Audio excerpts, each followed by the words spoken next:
Hey, Foot Clan, you know we are all about making your fantasy league better, more fun, and if you've listened to this show long enough, you hear us make water bets all the time. Now, what you might not know is that we have a free app that we put out there called The Wheel of Water. It is fun. It has a bunch of ways that you can douse your friends after you dominate them in a fantasy football bet, and then go ahead and tweet those videos out with the hashtag Wheel of Water and get in on the fun. Go to wheelofwater.com.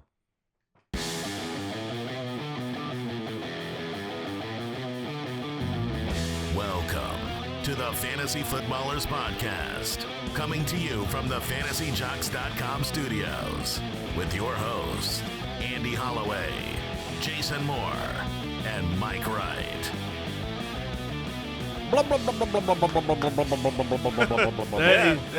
It makes sense now. Told you. Yeah. Nailed it. I thought it was this amazing, engine, and no, it's a little bubble car. One of the listeners submitted a live dubbing of that sound effect over one of Rawls' runs. And it's on my Twitter. Oh, you gotta go check it out. I do. It's very funny. It's very funny. I loved it. So welcome to the Fantasy Footballers Podcast. Because we're a daily show, it feels like it's been 4,000 years since we last recorded.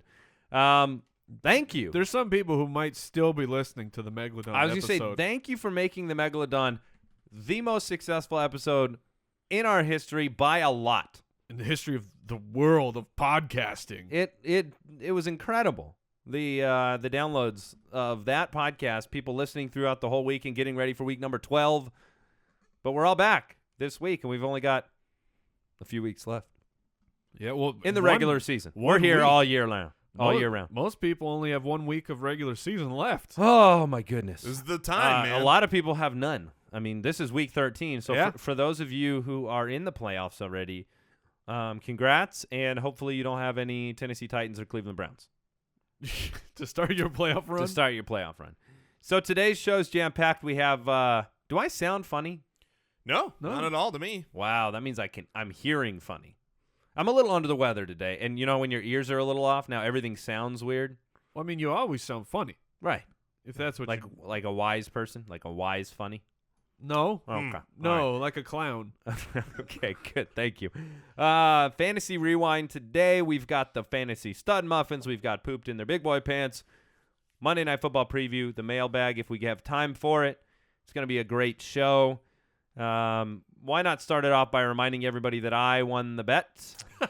Dak Prescott was outscored by Big Ben Roethlisberger. Yes, he was. It was very close. It was. Which I they also both did, said I loved them both. They both did great, which is good. They were each of our starts of the week, so hopefully you started Big Ben or Dak. I like winning bets and also succeeding in our fantasy advice. That's good. That's good. How was your weekend, Mike? How was your Thanksgiving? The Thanksgiving. Did you have your Jack in the Box? Certainly did. It was an eventful day. I had too much food. I watched a lot of football, and I was one of those. I was on the positive side of the Kirk Cousins, Jordan Reed double stuff delight. It's like reminiscent of last year. So that was a great way to start Thursday or start You knew the what entire you were weekend. thankful for. I did. Not when you thought Jordan Reed went down. Nope. And then there's still the lingering possibilities that we don't know exactly. But we'll talk about him in the news, of course. All right. Oh, quick question. You had to get a pen there. Quick question of the day from John on Twitter at the FF Ballers. He says, should you acquire and hold players off of waivers simply so other teams don't start them against you?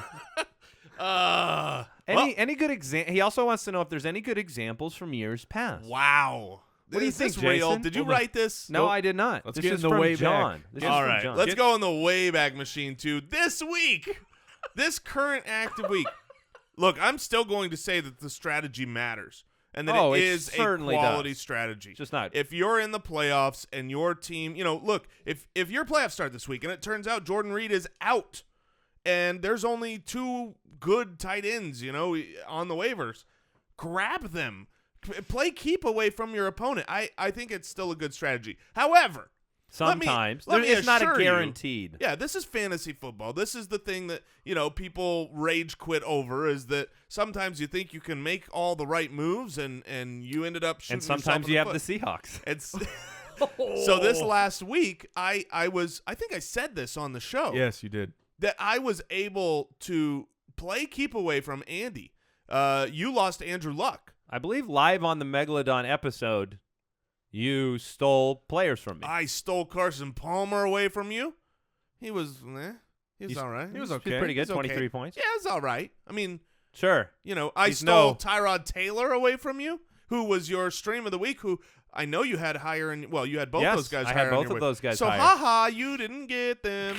Instead, you got Colin freaking Kaepernick, who in our scoring format put up 43 points. I had Drew Brees, and so it was like, okay, I had Drew Brees' monster game, and you just canceled it out. This is stupid.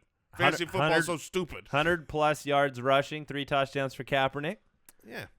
But to the bigger question, yes, you should still do that. Especially effective when you claim defenses away from your opponent and quarterbacks in general away from your opponent if they're facing the situation. Is it a guarantee? No, but it can help you, and it can help assure you of not getting destroyed a lot of the time. So I like that strategy. At this time of year, it's good. Know your matchups. You should also be signing teams for the future. Yes. So not just keeping them away, but signing some defenses for 2 weeks from now. Yeah, when it comes to defenses, those are the things where when you're getting towards the playoffs, you need to stream those. It's very rare that you're going to have a defense on your team that you're going to start. If you win the championship, that you're going to start them week after week after week. So you look and you go, oh, week 14 is great. I'm going to start the playoffs great. But week 15, maybe they're playing Atlanta or they're playing some high-powered offense and there's another team out there. Go pick them up and keep both on your team. The Patriots are a solid defense we've talked about for a while. For my team, I'm getting ready for the playoffs. As of right now, this is what I'm doing. I grabbed the Bills. That didn't work out as well as you hoped because Bortles sometimes takes care of your defense. But the Bills for weeks 15 and 16, you get Cleveland at home, you get Miami at home. Now Miami, we'll see. They seem to be turning it on here. Ryan Tannehill looks like an actual good quarterback for the last month. I also picked up the Bengals to take on the Eagles because I'm not scared of the Eagles offense. And that's next week, and then week 14 they get the Browns. So yeah, just look for saying, the Browns. I have double stuffed those. Did you guys see Hugh defenses. Jackson? He was on the brink of tears in the press conference. I was I just did going to not. ask, was he weeping? It sucks, man. It stinks. I mean, I still love him. There's no way they win a game, right? I think they could win a game.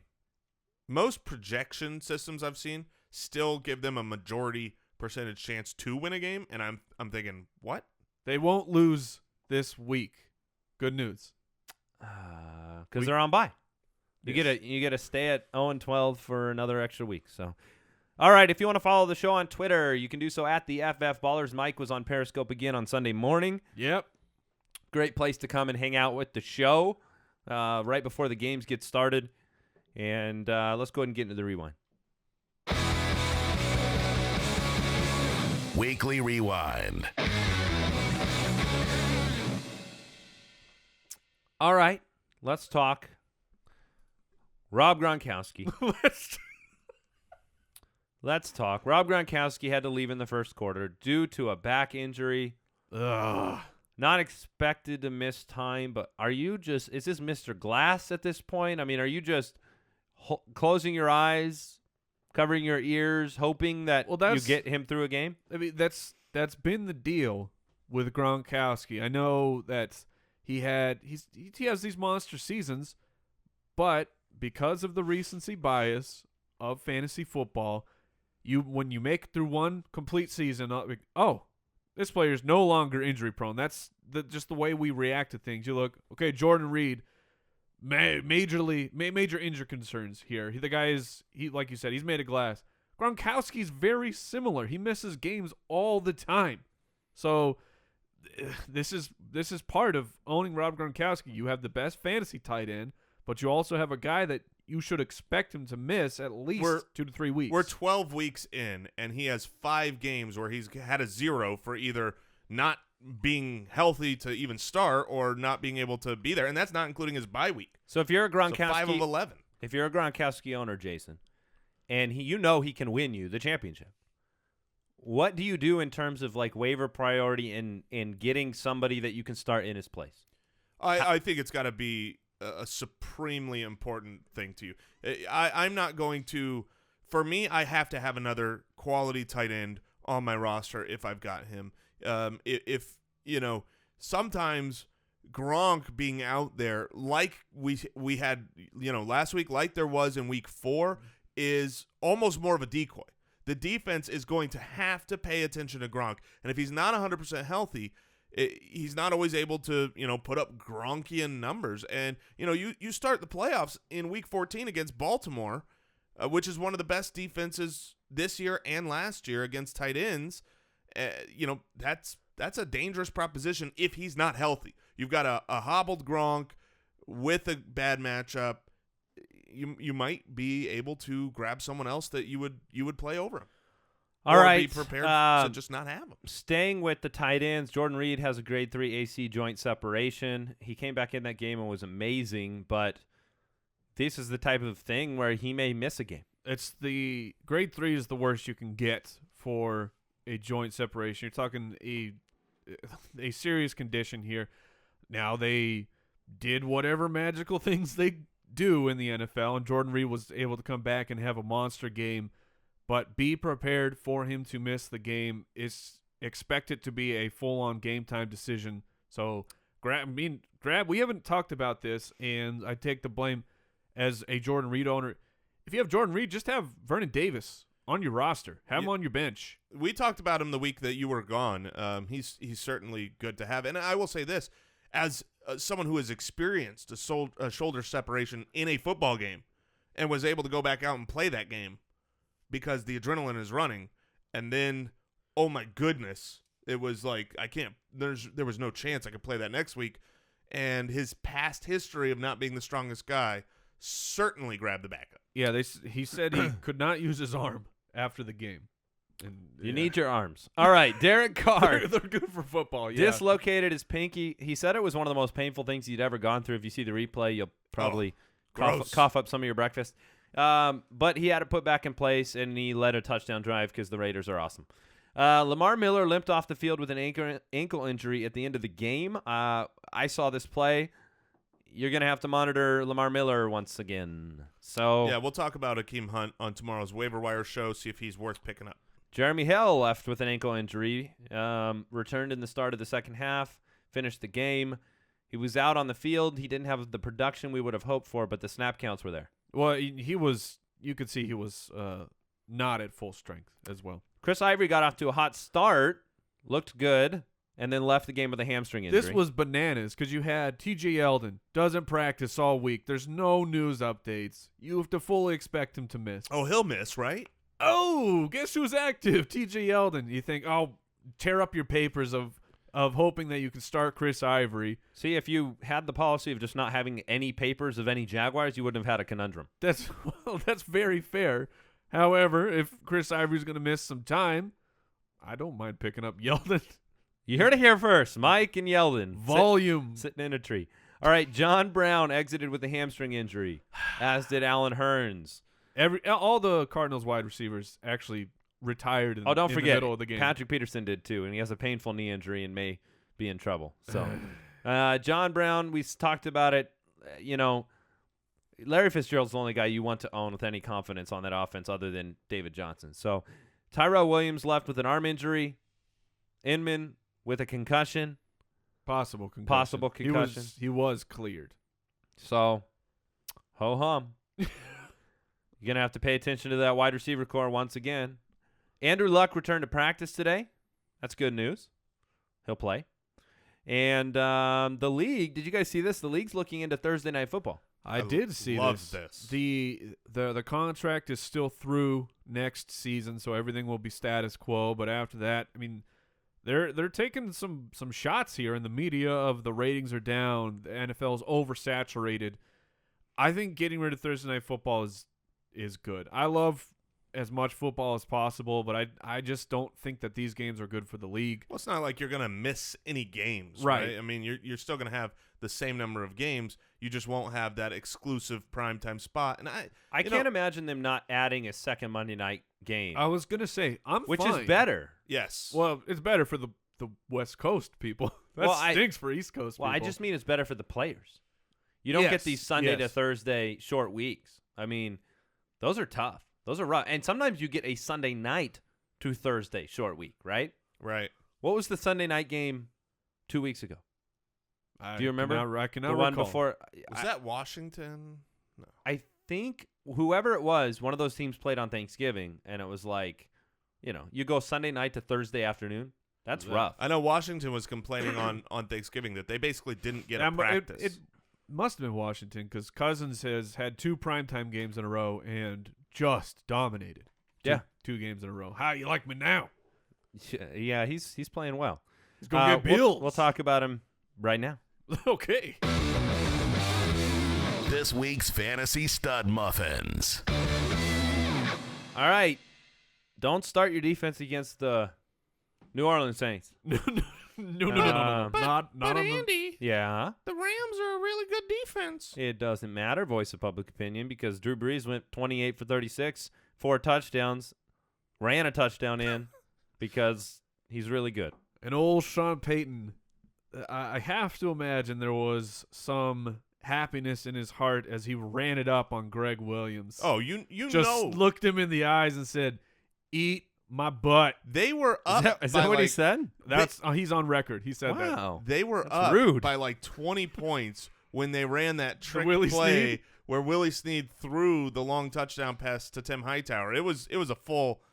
Yeah, you're here you go, Greg. Welcome back home.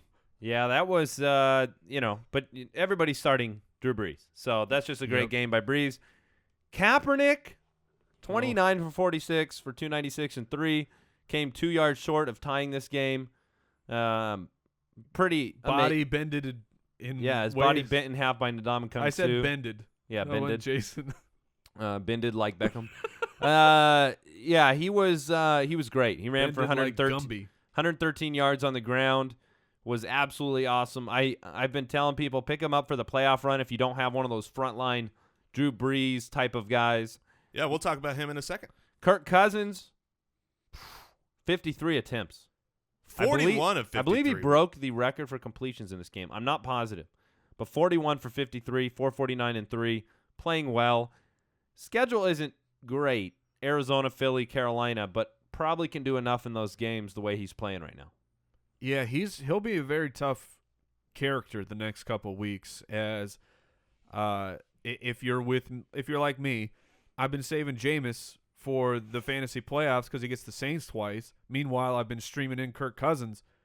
I mean, Hard to bench That's Cousins that's right a now. situation coming up here in the next couple weeks. As gotta- you said, a quarterback controversy. There is a quarterback controversy for my fantasy team. All right, Trevor, Siemian, Ryan Tannehill, and Big Ben all had big weeks. Who's the best playoff guy among those three? Man, no one really has Among those three, favorable I'm matchups. going to take Big Ben because of talent between those three. But again, not really a favorable playoff schedule. I'm looking elsewhere between these.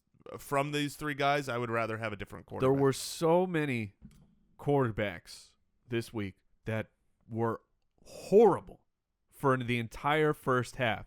I felt like I just kept typing in messages to you guys on Slack saying so-and-so has 50 passing yards in the first half. They stink. Cam Newton, terrible first half. Blake Bortles, terrible first half. And these guys just end up turning things around. And Siemian was the same way. I mean, you have, half of his production were those 2 plays to Emmanuel Sanders. You notice that some weeks, so all the games start, at 2 different start times, pretty much. Sometimes it's 2:05 and 2:25 out here for the afternoon game. But you notice certain teams are always in these games where the second half gets going, right? And every game's in the fourth quarter. And then you look and one game's it's like 8 minutes left in the third. Yes. And it's always the Saints. Because they pass. I mean, all the passing in those games stops the clock so often these games feel like they lasted forever. I felt the same way with the Cam Newton game with Oakland. So other honorable mentions, I want to mention Phillip Rivers, who had a 3-touchdown game and has Tampa, Carolina, Oakland, Cleveland over the next 4 weeks. Great schedule. You know who should be mentioned? Matt freaking Barkley. Oh my goodness. What? He looked pretty darn good. He should have won the game.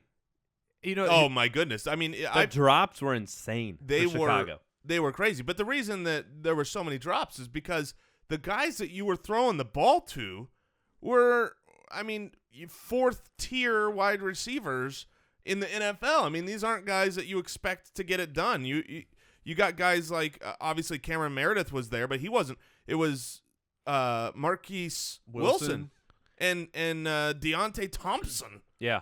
Who? And I loved listening to the announcers go, he's definitely going to be looking for Thompson here. I was like, yeah, he's over the course of the game he became like the go-to. But there was 10 drops. Oh yeah. In that game, including two touchdowns that would have tied the game. I want to bring some attention to something here. I'm going to give him credit. Although Brooks, our production coordinator who works on these docs with us, he put in Tyler Goff. Ooh. Instead of Jared Goff. That's the level of respect that we have been giving.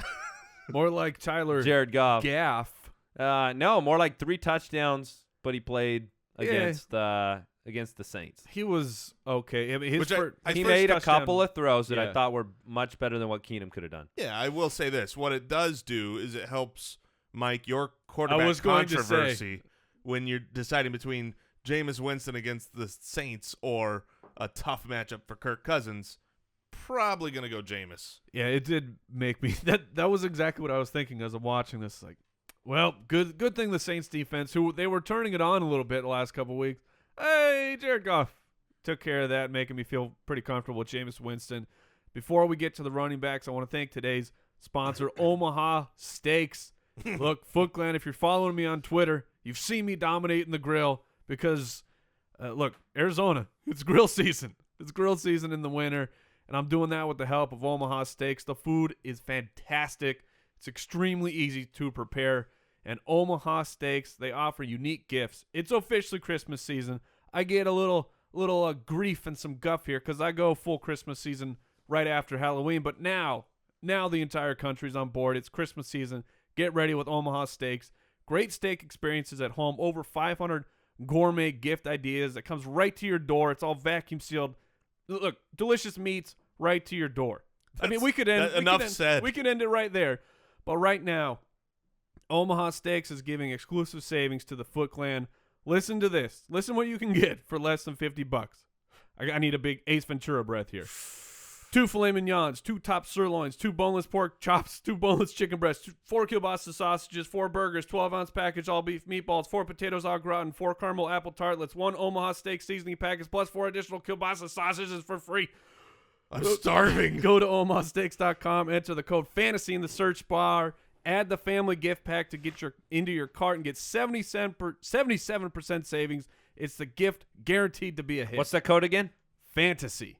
Yeah, and it's also a great time of year to make sure that the Foot Clan is well aware of SeatGeek, the only and the best place to make sure that you are getting your tickets, because this time of year, you're not just getting tickets to the great football game that you're going to go see, but this is a great Christmas gift idea as well. I got my wife Faith Hill concert tickets. I got them on SeatGeek, and every single time I use SeatGeek, I am blown away by how easy it is. They pull all the tickets in from all the sites, and they give you this map where I can pinch on my phone and just zoom in and see the exact seats. I can know if it's on the left or on the right or front or back.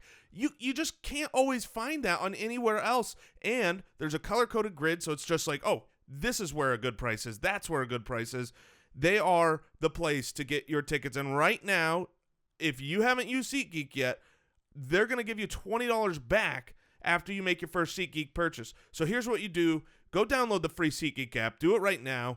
Go to the settings tab and click add a promo code and enter the promo code FOOTBALLERS. SeatGeek will send you $20 after you made your first ticket purchase. Download the free SeatGeek app and enter promo code FOOTBALLERS right now. All right, stud muffins at the running back position. The two guys that surprised me the most this week were Mark Ingram and Jonathan Stewart.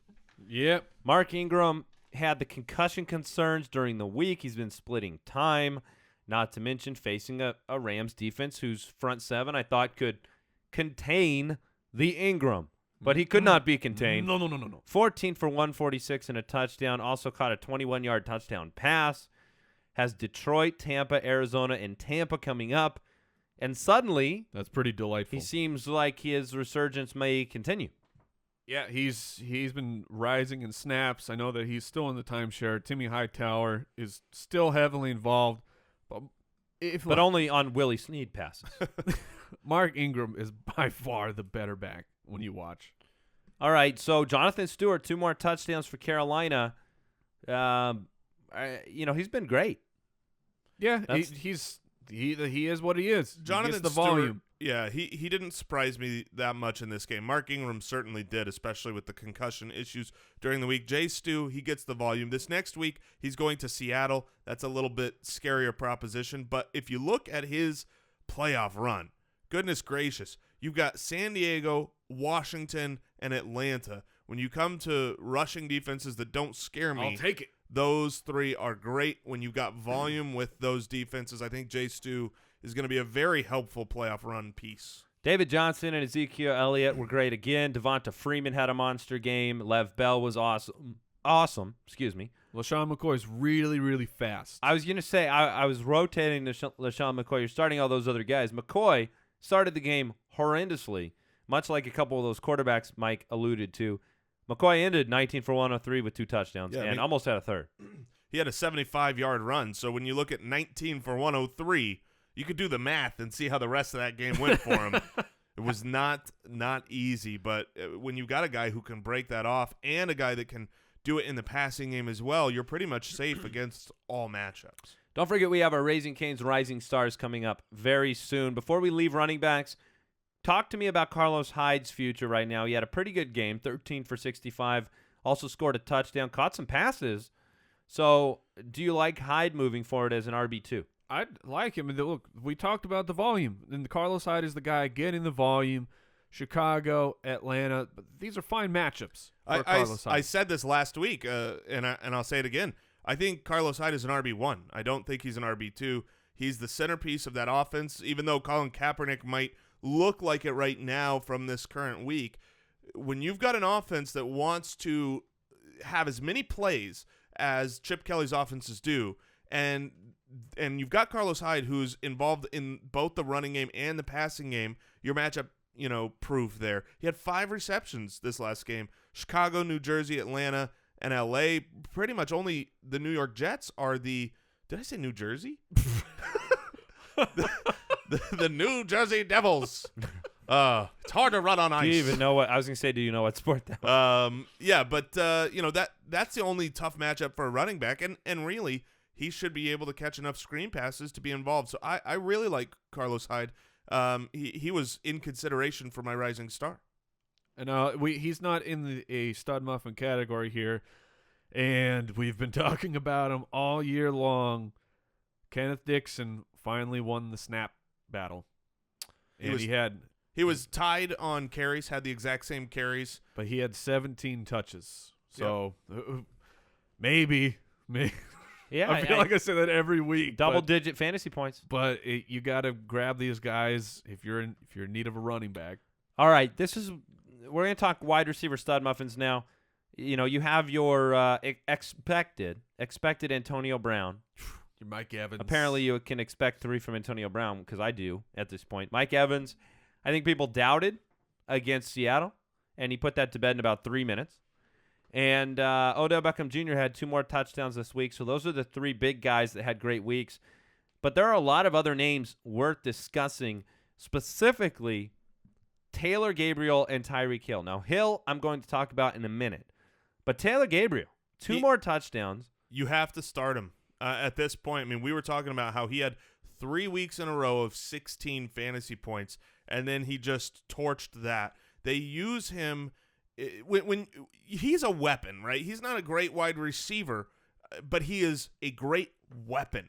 If they can get him the ball in open space, He is extremely fast, and that's how they are using him. They'll run him, on a jet sweep. They'll give him the ball. He scored twice on from runs. screens. On runs. They weren't even screens, were they? I think they were considered passes. Okay. Yeah. Technically, because they went forward. But the best part of the entire Taylor Gabriel experience this weekend was the Atlanta Falcons tweeted out from a picture from their official account, a screenshot of Wikipedia documenting that the Cleveland Browns had released him.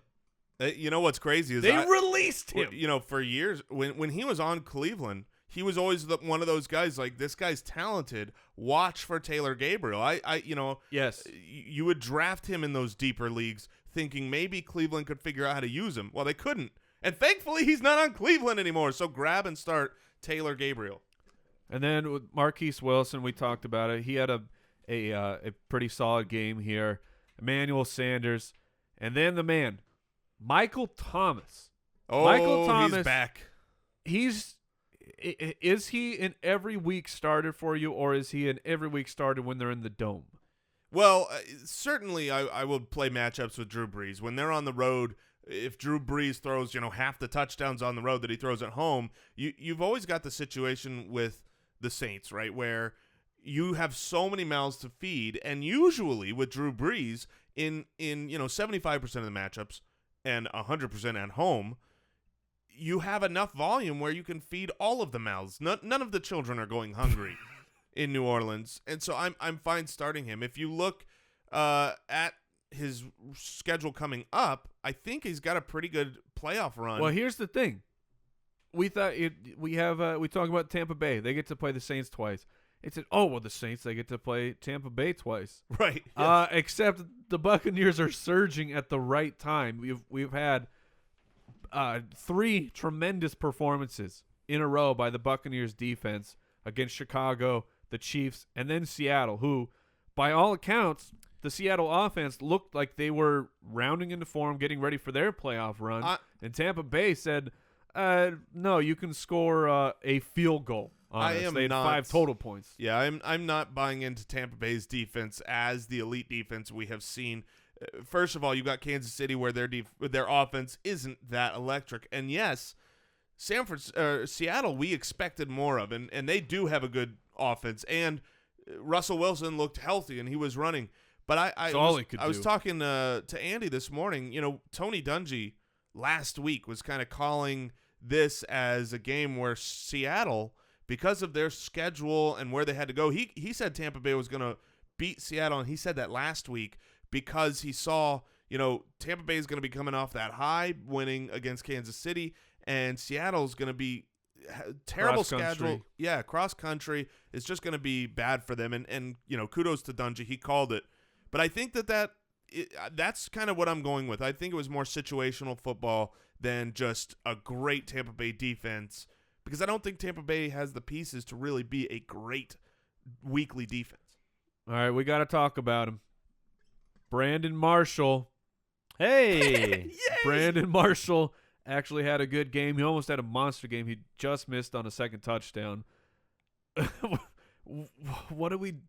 What do you do with Brandon Marshall? You certainly I was going to say, you certainly expect Brandon Marshall to have these type of games, but I don't blame you for benching him. He played New England and he'd been terrible. Yeah. And Nunwall had a good game with Marshall. Yeah. Well, and that's what he needs, right? I mean, people asked me, what is it? What's happened to cause the change in Brandon Marshall? Because he was great in the beginning of the season, and the only thing I can kind of look to is Eric Decker. That's the obvious thing, yeah. Eric Decker went out around the same time, and so the offense itself sputtered. And Fitzpatrick, yeah. Well, Fitzpatrick has sucked, but Fitzpatrick was, the quarterback those first 4 or 5 weeks when Marshall was good. And so I look to targets, and the target volume says that Marshall should be safe. He is still one of the league leaders in targets. Fitzpatrick has not been good enough on those targets to actually, give him enough catchable balls. But I do think you're going to end up starting him. That's why I was really happy about the bye week last week where I didn't have to sit him. I started him this week. I'm happy. And going forward, I think you got to put Brandon Marshall in your lineup. Tight ends that were stud muffins this week, Rule 86, obviously. Worth mentioning, Kelsey, great game, 8 for 101. And Eifert, one of my favorite playoff schedules and situations, has Philly, Cleveland, Pittsburgh, Houston for the last 4 weeks. And look, Tyler Eifert is one of a few reliable targets that Andy Dalton has left. Yeah, I was and that's a double-edged sword, just like it is for Jeremy Hill losing. I mean, man, it was tough seeing Dalton struggle the way he did, picking up third downs. Brandon LaFell sucks.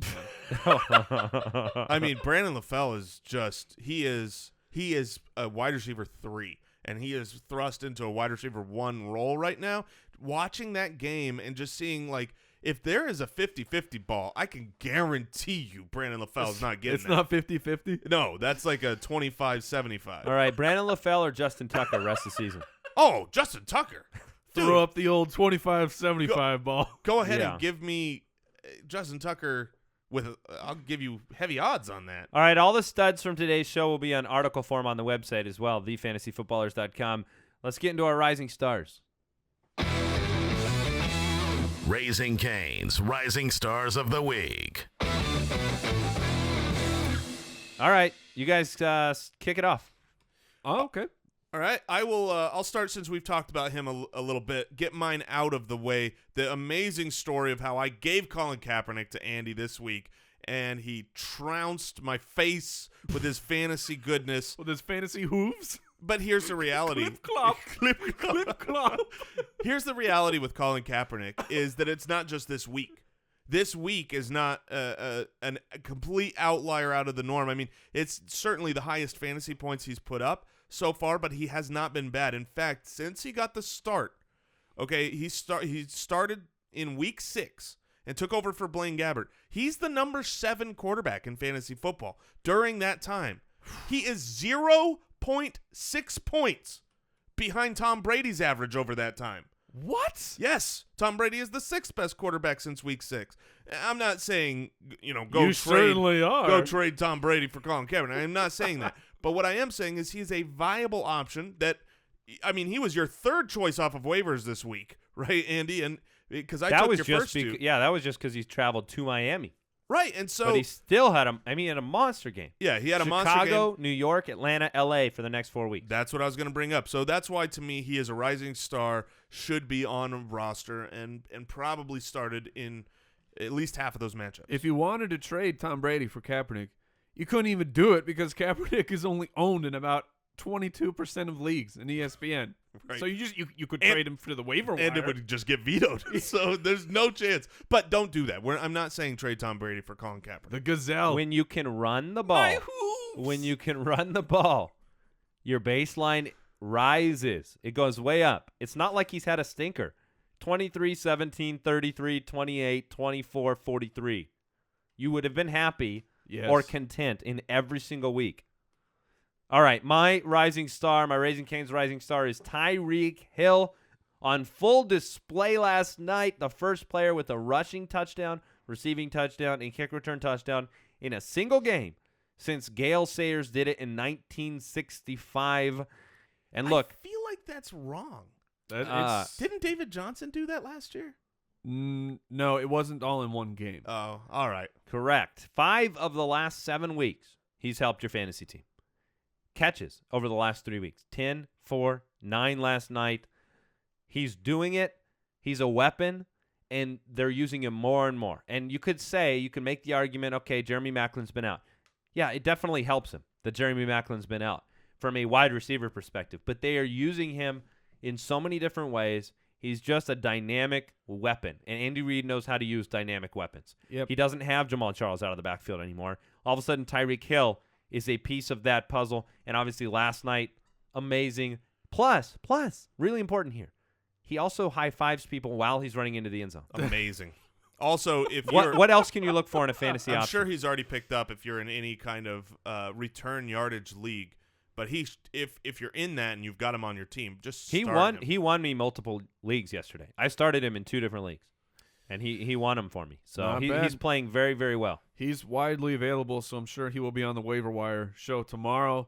My rising star, look, this guy to me is the definition of a rising star, where maybe he's not there yet, but this is a guy who is rounding into form. That is the rookie sensation I'm calling him a sensation because he's had 2 big weeks. Yeah, that's a strong word, Mike. That is a little bit bold. In I'm fairness to dial you, it back. in fairness to you, before this season started, he was one of the guys you were highest on, and I Yes. thought you drafted way too high in a dynasty league. Oh, I'm very happy about it right now. Yeah. Malcolm Mitchell, 5 for 42 with 2 touchdowns.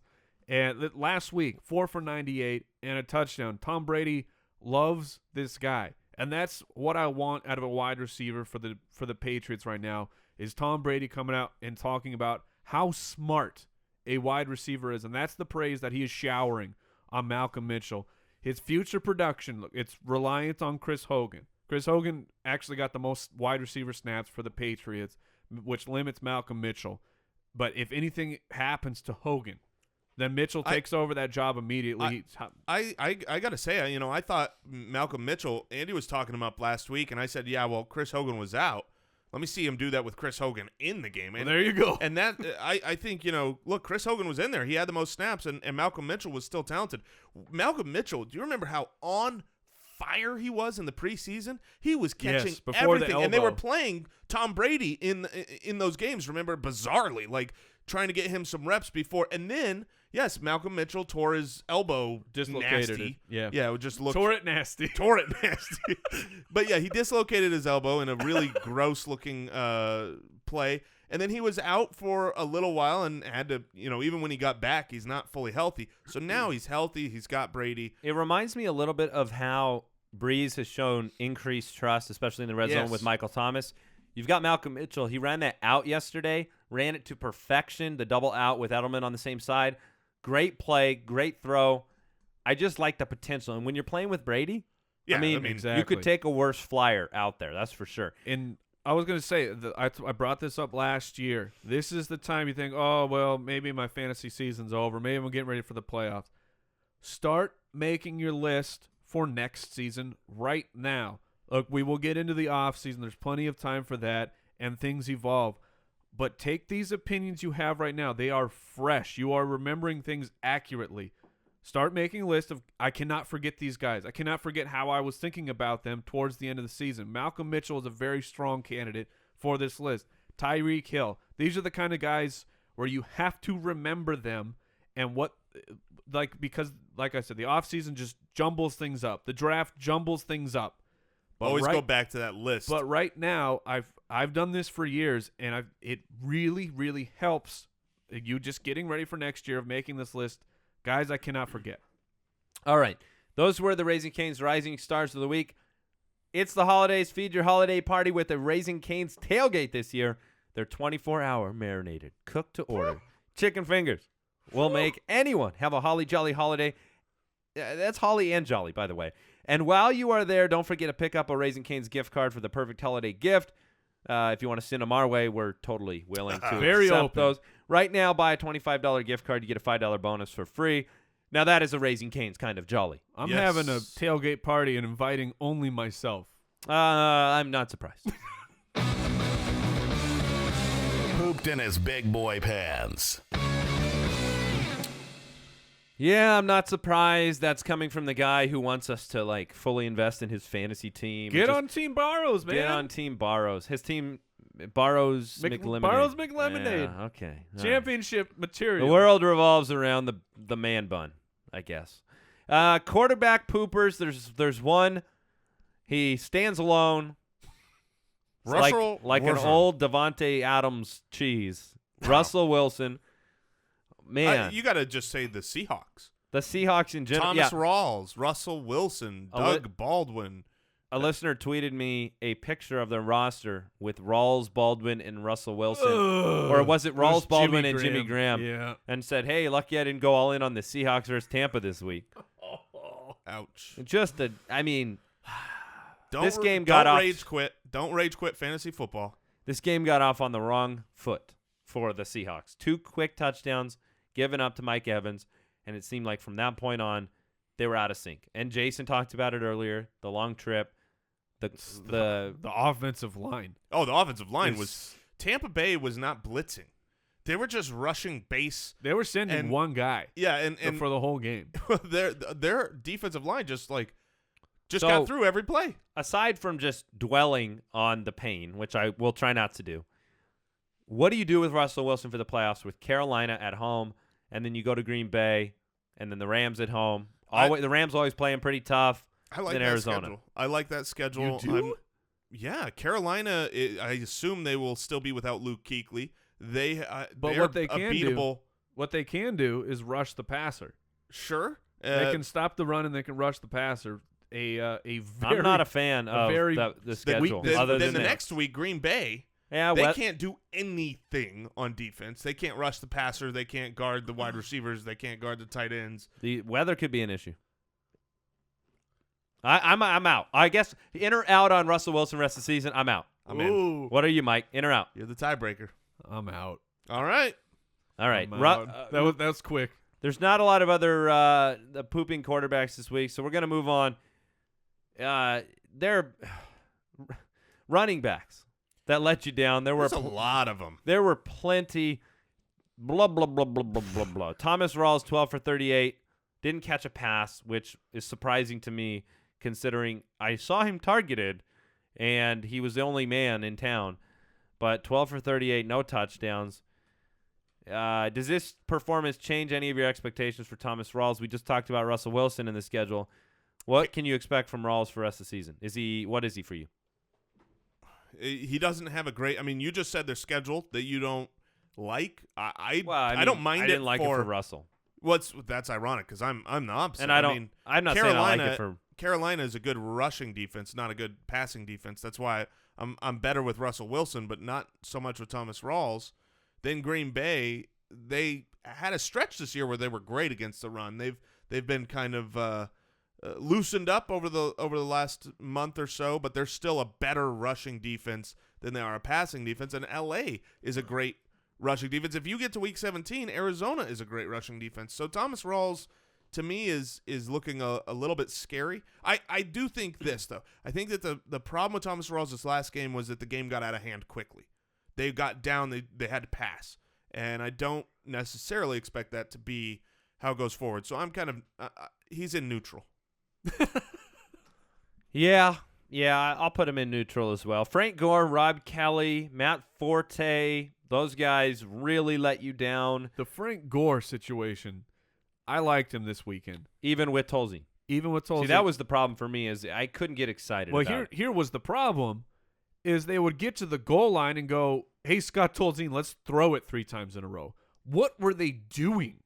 I think they got stopped on 4th down twice inside the red zone. Yeah, I think what happened is that they saw that Frank Gore was ahead of running back 12.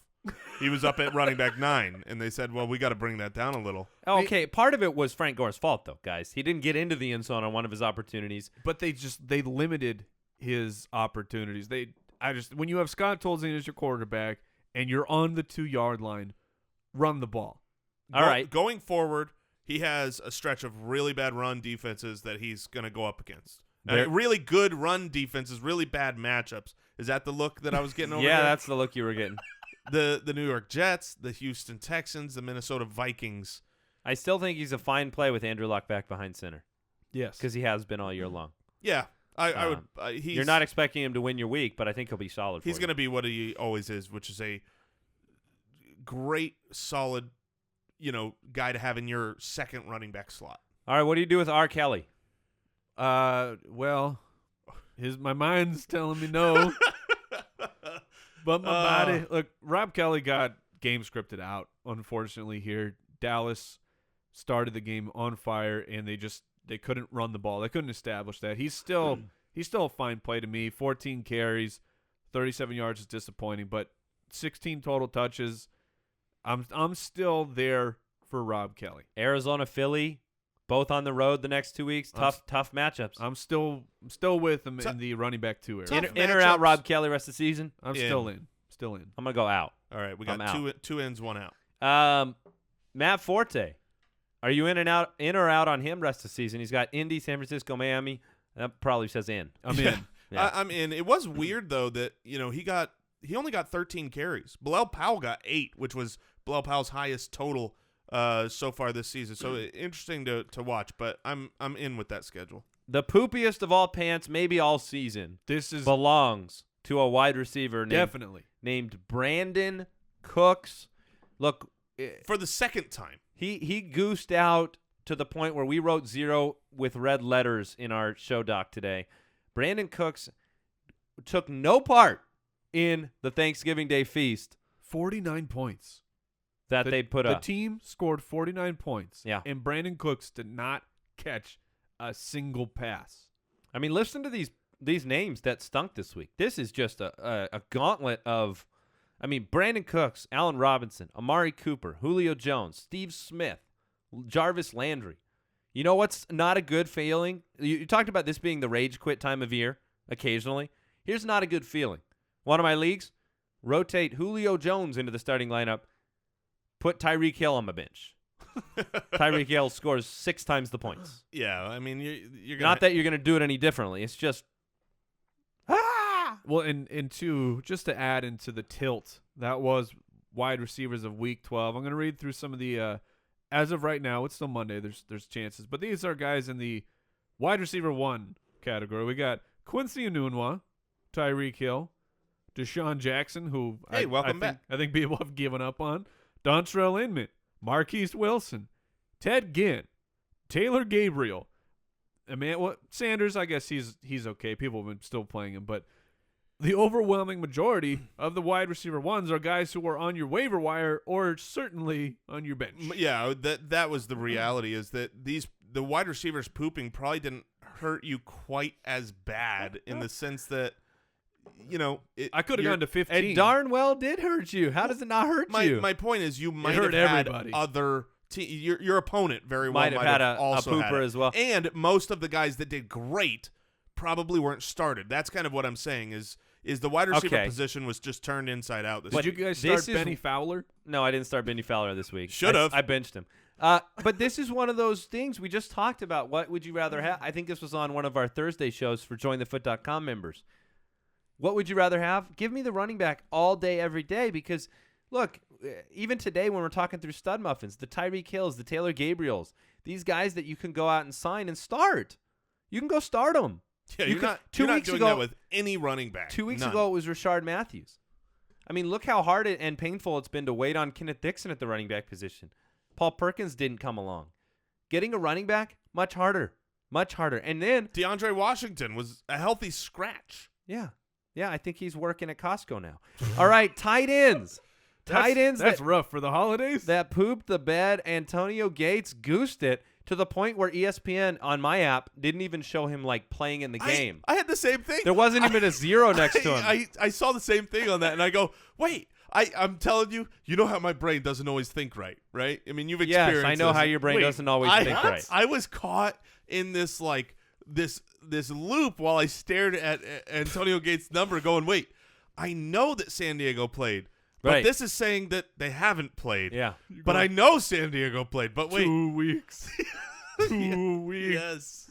So Gates 0, Hunter Henry touchdown. We're falling apart, America. Oh, it's been a long weekend. What do you do with these guys moving forward? That's no confidence for the playoffs with Gates. No, look, the Barfy tight ends, they Gates is now one of them. You'd still rather, I think you'd still rather start Gates on a weekly basis over Hunter Henry. Hunter Henry is I don't the know, future, and he's great. I love him in Dynasty. We talked about Tyrell Williams and Inman's injuries. Now you go out there. I'd play Hunter Henry. I went out over Gates, I would or you'd play both. if both of those wideouts are out. Sure. I don't. It's a coin flip for me for sure.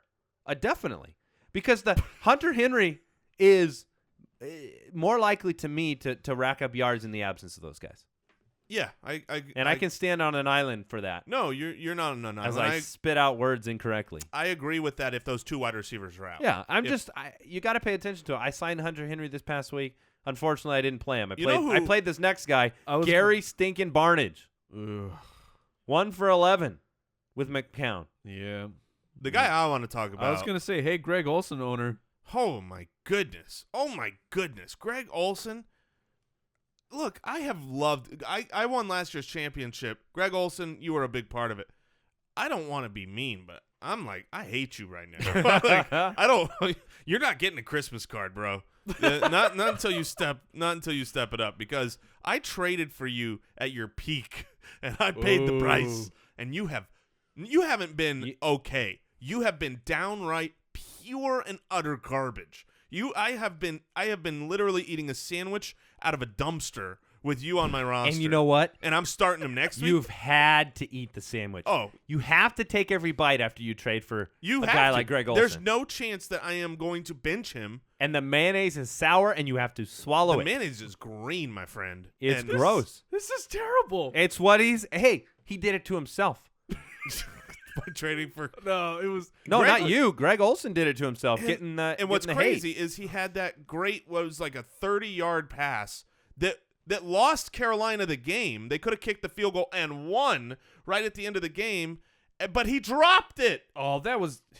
It was a somewhat difficult If catch. he had pulled but that in, that would have been No, top it 10. hit him in the hands, man. When he's fully stretched out. He's still a tight end. Look, I actually don't blame Olsen. I think this is a Cam Newton problem. Since his bye, not good. Cam, look, if you watch the first half of Cam playing, he was discombobulated. I mean, he was firing the ball at 150%, not accurate. It wasn't until the Ted Ginn bomb that things started getting on track for them. There's just something's off with Cam. Since their bye week, Greg Olsen is the tight end number 18 behind Kobe Fleener and behind I don't know, even Zach Miller, who has not been playing, and this is in total points. I mean, come on. But you're playing him next week. Yep. Yeah. He's 23 on average. Yep, you're going to start him. All right, I do have to start. we need to get into the Monday Night Football game, guys. Packers, Eagles tonight, 47.5 point over-under. Eagles favored by 4.5. What is the who are you starting? Who are you sitting from this matchup before we close out the show? I'll say I am in one of my leagues. I have Sproles and Smallwood. I'm starting Smallwood. As would I, for sure. I really like what they've been saying about him, which of course means that he'll be benched. Yes, Yeah. Kenyon Barner. I like the prepare to fact eat. that Ryan Matthews is just officially out. I think that makes Smallwood somewhat safe play. I also like Jordan Matthews. I like the weapons. I'm almost more confident in the Eagles' weapons because of the Packers' poor defense. Now, someone on the Packers is going to get it done. I love the Eagles' defense at home. I talked about it on the Megalodon. They're great, but Aaron Rodgers can overcome a good defense. I just don't think there's going to be enough to go around to where you're not going to be happy with Jordy, with Devonta Adams. You think Devonta and Adams with will Randall Cobb. put up like 22 points or so? America, you need to root. If you're on Team Andy, you need Devonta Adams to get 22 points. If you're on Team Jason, less than. Getting back to it. Yeah, go ahead. I think you're gonna. I don't think we are changing things for people. We're already to Monday. They've already made their decisions on who they have to start. If they had to start Cobb, they've already made that decision. I have had Adams. I've had more questions about people that own multiple wide receivers for Green Bay, Right, where they like- say, "Who? I'm down by 7. Is it Adams or Montgomery tonight?" And I'm like, "Okay, go Adams." Right. I Is don't it Cobb see much. or Adams? Okay, so that's a good question because I don't see much. I think we're all going to put Montgomery on the bottom of that Yes. list. Yes. So we'd go Nelson, but then you do Cobb or Adams next tonight?